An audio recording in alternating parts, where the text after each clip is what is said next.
senhores telespectadores, este meu programa de hoje é de certo modo um programa especial.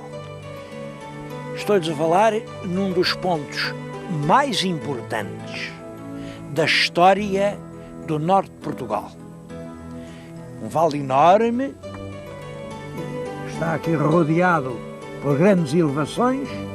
Este vale tem milhares e milhares de hectares. Passa uma ribeira no meio, a ribeira da Vilariça. Se olharem para além, a ribeira vai desaguar num rio, é o rio Sabor, e o rio lá ao fundo desagua no Douro. Esta região é extremamente fértil. Esta terra dá tudo quanto nela se meter. E também, como veem, esta terra está dividida em pequenos fragmentos. Cada fragmento tem um dono. Portanto, há aqui centenas e centenas de donos.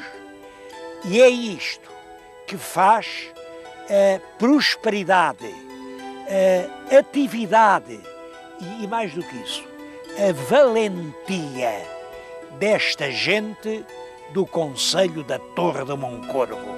Vou falar essencialmente da Torre de Moncorvo. Isto, digo eu, faz a valentia por uma razão. Ninguém está disposto a lutar e a morrer senão pelo que lhe pertence. Esta gente da Torre de Moncorvo tinha qualquer coisa que lhe pertencia. Por isso, entraram na história e sempre se orgulharam disso, como a gente mais valente do norte de Portugal. Eles defendiam esta terra, defendiam o vale da Vilariça. É claro que este vale tem um grande povoamento já proto-histórico. Há aí muitos castros, coisas da Idade do Bronze, e depois, dizem, quilómetro a quilómetro, a gente toma cavadela, aparece uma pedra romana, porque é claro, estas terras assim muito boas foram sempre aproveitadas.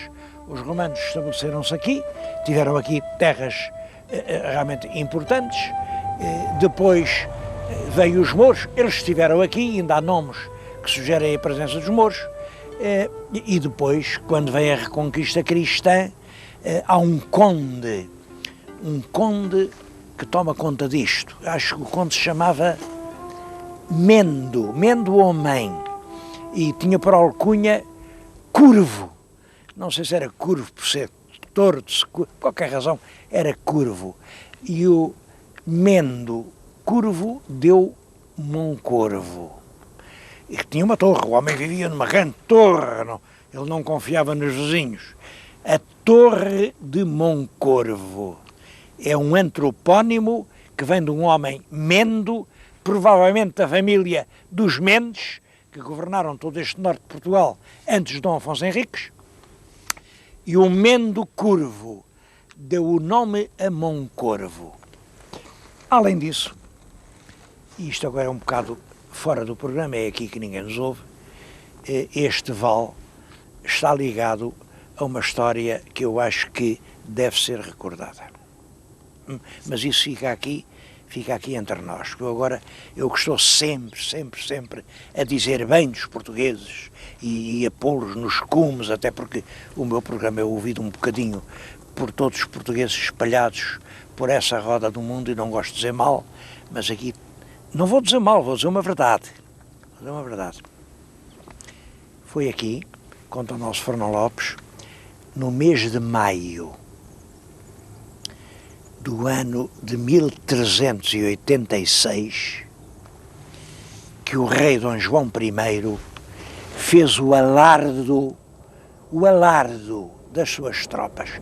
O alardo, ainda hoje a gente diz alardear, é? Eu, por exemplo, se tivesse um casaco bonito, dizia que estava a alardear o casaco. Não estou, o casaco é velho. Mas alardear, vem do alardo.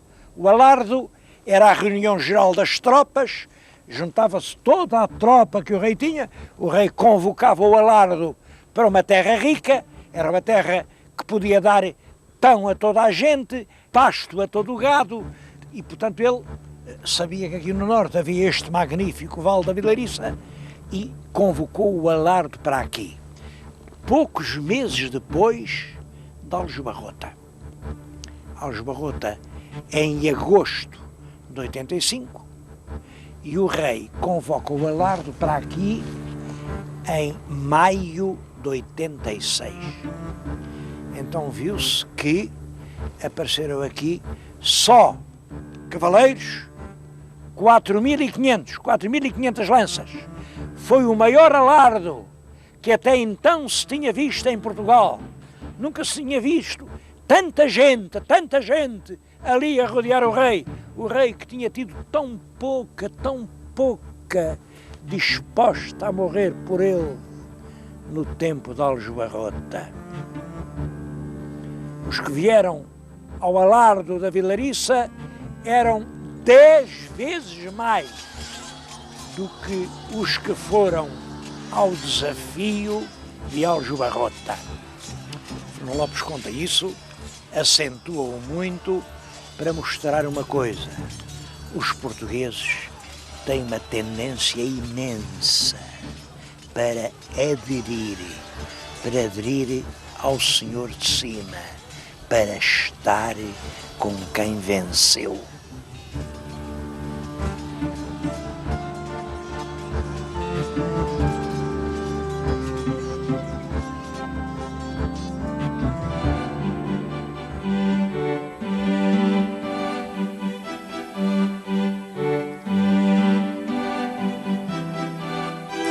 Este lugar em que estou pode-se considerar o berço da Torre de Moncorvo. Isto no século XII, no tempo do nosso Afonso Henriques, era a vila de Santa Cruz da Vilariça. Os agricultores que trabalhavam no Val reuniam-se aqui numa vila, ainda há vestígios da muralha, lá embaixo está uma muralha ainda um bocado em pé. Eu estou-lhes a falar no sítio onde era a igreja da Santa Cruz. Pouco resta, está além aquele maciço de rochas, de xisto. Aquilo era uma torre ou um campanário. Era ali que tocava ao sino para chamar os crentes aos atos da devoção. Bom, é claro que isto é de uma extrema importância para a história portuguesa. Está classificado como monumento nacional. É monumento nacional, mas é propriedade particular. Bom, e a situação é esta: se a propriedade é particular, quem manda é o dono particular. Se o monumento é nacional, quem manda é a autoridade nacional. E se uma coisa é ao mesmo tempo monumento nacional e propriedade particular, ninguém manda. E as coisas chegam a este dramático estado de desolação. Daqui a pouco tempo, ninguém mais sabe onde era a vila de Santa Cruz da Vilariça. Antes das barragens, o curso do Douro tinha um regime diferente. Nas grandes enchentes, inundava estes vales que ficavam à volta. Bom, as águas do Douro cobriam tudo isto. Chamava-se esse fenómeno rebofa. No tempo da rebofa, a terra ficava coberta de água, por isso há autores que dizem que isto era uma espécie de Nilo. A esse facto deve a terra a sua extraordinária fecundidade, mas também é verdade que águas paradas geram febres, nascia a malária e a terra era pouco sadia.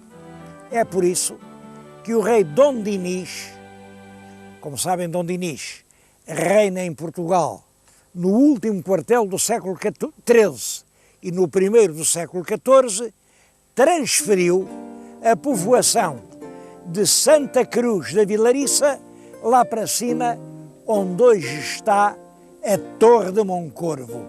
A Torre de Moncorvo é uma segunda versão de Santa Cruz da Vilariça.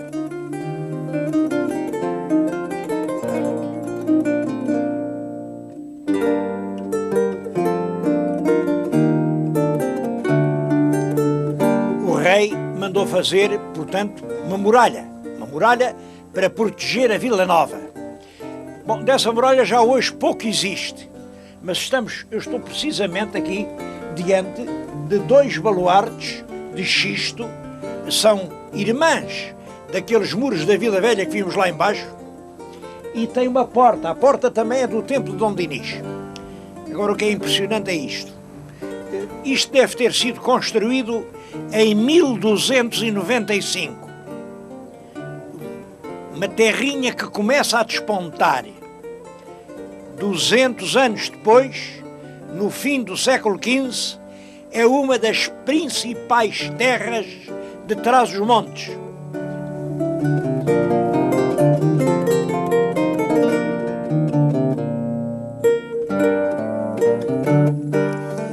Um outro fator concorre fortemente para o rápido progresso de Moncorvo. É a instalação dos judeus que foram expulsos dos reinos de Leão e de Castela pelos reis católicos e em grande número instalam-se aqui. Depois, é claro, quando vem a conversão forçada, a grande maioria converte-se, e quando se chega ao fim do século XV, princípio do século XVI, há aqui uma população de empresários extremamente ativos, eles fazem tudo, há uma agricultura próspera, há uma indústria, há uma metalurgia, há um comércio que manda tudo para toda a parte, para Portugal, para Castela, para o Reino de Leão, e, portanto, há dinheiro. E a grande prova, o grande marco desse tempo de progresso é a Igreja de Moncorvo. É uma matriz que tem as dimensões de uma catedral. A gente espanta-se mesmo como foi possível, numa terra relativamente pequena, fazer uma igreja com aquela imensa proporção. Bom, creio que a explicação é esta. A igreja não foi pensada de acordo com o que a terra era, mas com o que a terra esperava vir a ser. Chama-se aquilo construir para o futuro. É claro que uma obra daquela envergadura custa muito, muito dinheiro. Também isso tem uma explicação. É que os antigos judeus, agora cristãos novos, precisam de dar testemunho da sinceridade da sua nova crença. E então contribuem com dinheiro, com todo o dinheiro que é preciso, para fazer a maior igreja transmontana e uma das maiores do Reino de Portugal.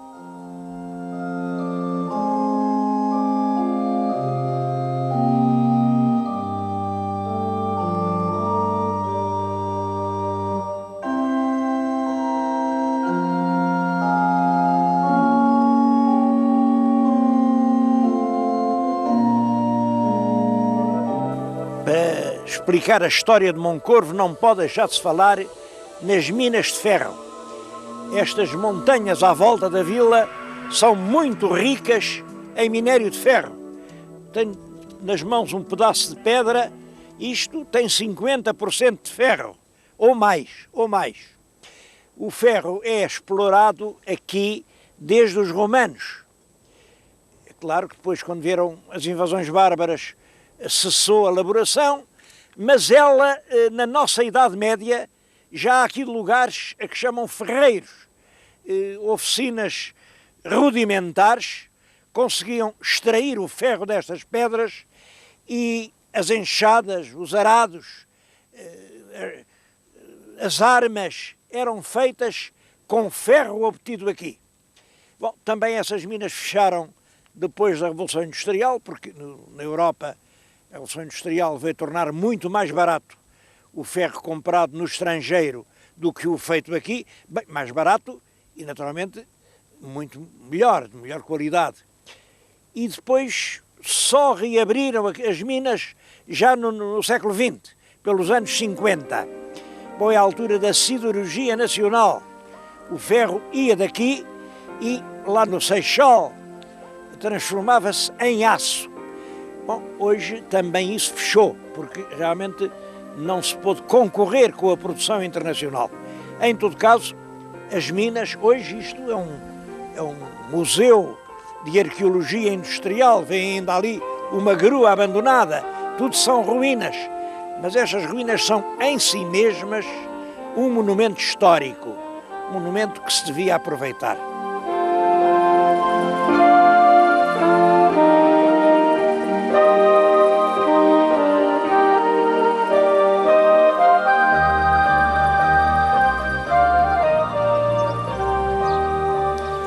As relíquias medievais também são numerosas. Eu vim aqui a uma que é particularmente curiosa. É a Igreja da Adeganha. Logo esta palavra, para mim, é esquisita. Adeganha.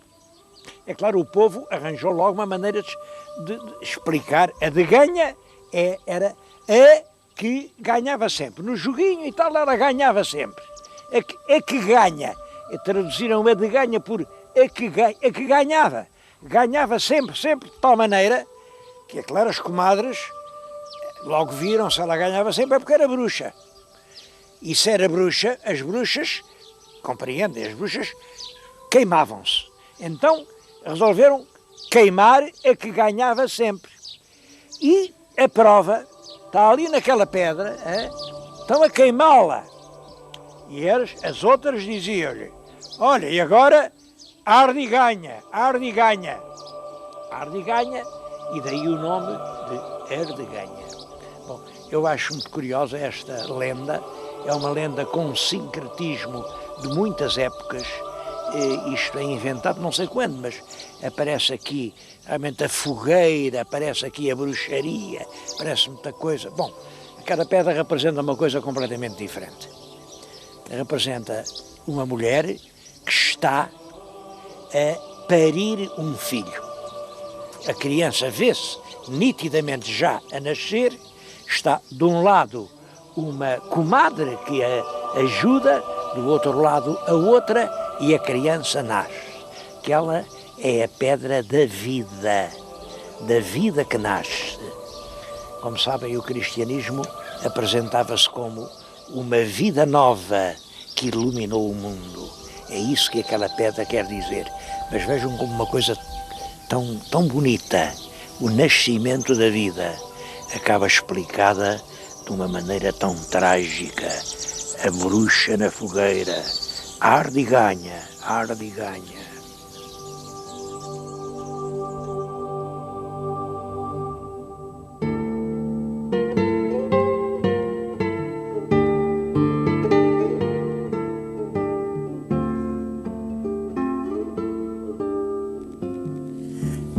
Em toda a região há lendas e ruínas.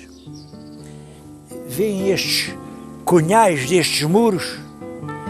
Eu penso que isto é medieval. Estão ali cachorros que são nitidamente do século XIII. Chamam a isto a Casa do Conde. É que lá já ninguém sabe quem era o Conde. Há uma lenda, diz que o Conde andava a fazer aqui um palácio e teve que mandar um feitor a Bragança com umas azémolas, com grandes alforjes de cabedal, para trazer o dinheiro para continuar a obra. Os alforjes eram mesmo de coiro muito rijo, porque o dinheiro era todo em patacões de bronze, pesava muito. E ele vinha lá de Bragança a atravessar as serras, por entre nevões, noites geladas, e os ladrões, a certa altura, deram com ele, caíram sobre ele, mataram-no, roubaram os patacos que ele trazia nos alforjes, o dinheiro nunca aqui chegou. Olhem, e o que devia ser o Palácio do Conde é agora esta ruína.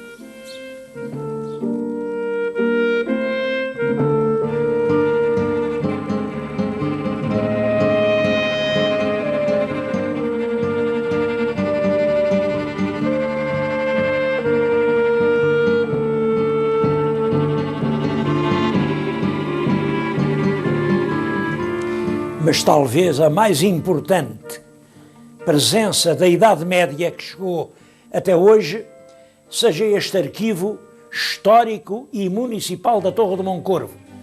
É uma dependência da biblioteca que está instalada num palácio setecentista e quer a biblioteca, quer o arquivo, são exemplares de respeito pelo passado de cada terra. Aqui a Torre de Moncorvo conserva os seus mais antigos pergaminhos. Não os deixaram ir para Lisboa. Olhem, aqui, isto que está aqui diante de mim, é o foral da Vilariça. E cá está o sinal do rei, Sancho Dei Gracia Rex Portugalia, é o rei Dom Sancho II. Isto é de 1225. Bom, aqui este outro documento é sobre a feira, tem o selo do rei Dom Afonso V, selo de cera, é aqui sobre a feira de Moncorvo, porque feira havia e toda a gente ganhava com a feira. O que é que uns queriam que fosse do lado de dentro do castelo, outros queriam que fosse do lado de fora do castelo. Isto chegou até ao rei, e o rei deu esta grande sentença, enfim, resolvendo a questão com justiça. Este documento ainda é mais importante. Lê-se aqui claramente Dom Dinis, é o documento de 1319 que cria a feira. Talvez a prosperidade e este destino extraordinário da Torre de Moncorvo tenham nascido com este pergaminho. Cria a feira de Moncorvo. Outro documento absolutamente precioso.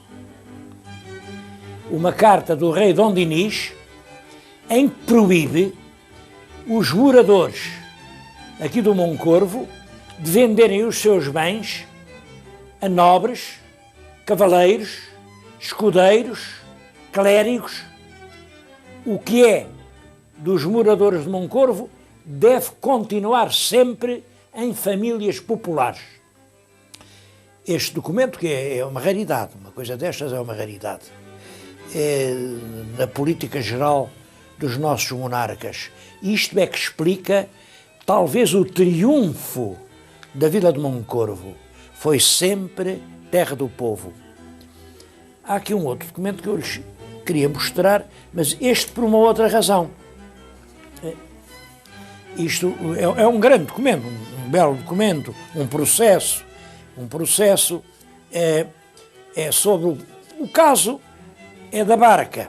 Lá os diziam que a barca eram lá, enfim, houve uma grande discussão, quem é que era o dono da barca, e o que é curioso é que está aqui, quem estudou o documento, pôs aqui o assunto da barca e depois assinou. Reparem, quem é que estudou isto? Está aqui escrito. Foi o Robespierre.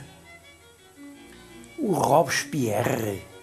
Bom, o meu telespectador, que tem algumas luzes de história da Europa, como sabem, o Robespierre é o homem do terror na Revolução. Mas então, que diabo é que o Robespierre veio fazer atrás dos montes? Isto é muito curioso. Robespierre foi o alcunha que puseram ao abade do Bassal, o grande erudito transmontano, quando ainda era estudante do seminário. Quer dizer, ele era estudante no seminário e era um homem com ideias tão para a frente que os colegas puseram-lhe o alcunha. Aquele é o Robespierre. Bom, ele próprio assumiu o alcunha, teve orgulho dele e assina Robespierre. Daqueles que lhe puseram o alcunha por o considerarem excessivamente para a frente, não rezou mais a história. O abade de Bassal, toda a gente em Trás-os-Montes sabe quem foi e todo o mundo lhe presta homenagem.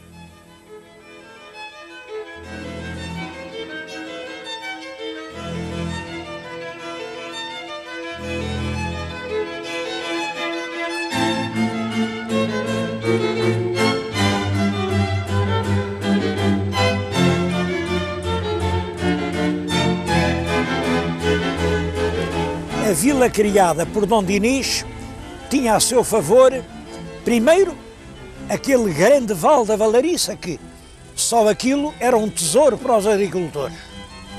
Depois, a localização geográfica. Aqui a linha que ia de norte a sul, com a que vinha de leste para oeste, cruzavam-se. Era, portanto, um lugar natural de encontro de mercadores.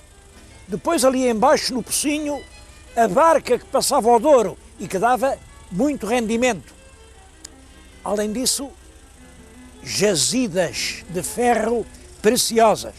Era uma terra com todas as condições para ter futuro. E o Dom Dinis entendeu muito bem isso. E logo em 1319 cria aqui uma grande feira, uma feira que durava um mês inteiro. Olhem, eu estou a falar-lhes no lugar, devia ser aqui, a feira. Aqui neste grande largo, este espaço resulta de que nunca fizeram casas, porque aqui era a grande feira. Essa feira do Dom Dinis, depois, passados ali cerca de 50 anos, é transformada em Feira Franca. É uma feira em que os mercadores não pagam imposto. Eu acho extremamente importante agora falar nisso, a Feira Franca, porque a gente queixa-se. Trás-os-Montes está a ficar deserto, o interior está a esvaziar-se, daqui a pouco não há ninguém. Olhem, os nossos reis antigos já tinham esse problema. E quando o problema havia, o que é que eles faziam? Uma Feira Franca. Se os governos de agora seguissem a lição, é claro, eu não vou falar de feiras francas, porque já passou o tempo das feiras, mas não passou o tempo das franquezas. O equivalente das feiras francas de outrora seria agora aliviar de impostos as empresas que quisessem vir estabelecer-se no interior, porque os empresários fazem sempre contas. Eles vão se instalar onde fique mais barato. Se experimentasse esse caminho, acabava este cancro da interioridade que está a roer o interior do país.